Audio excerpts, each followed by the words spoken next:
Hoy salimos a la calle para preguntar a la gente por la candidata del PSPB, Ana Botella. Hola, una cosita, una pregunta. ¿Te importa que me siente un momentito?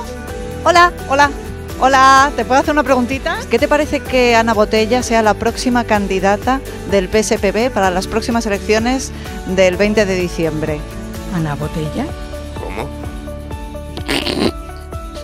Madre, eso es una burrada. ¿Pero cómo va a ser Ana Botella? No me lo creo. Ya, Ana Botella no. ¿La de café con leche? Mira, te rías, te lo estoy diciendo en serio. Sí, yo también. Ana Botella. Que no puede ser, no puede ser. Que sí que es, sí. Que no. No sé. Será una broma, ¿no? ¿Esto para qué es? ¿Qué te parece que sea como candidata del PSPB Ana Botella?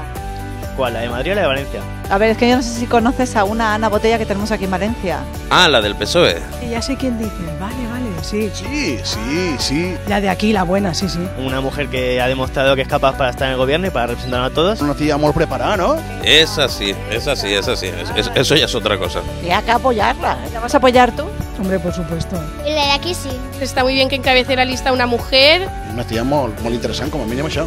Pues yo, la de aquí sí, por supuesto. Mucha suerte, Ana. Sé que lo vas a hacer genial. Ana, que estamos contigo. Mucha fuerza y no te dejes amilanar. Venga, vamos, Ana. Pues mira, relax en cap, café con leche.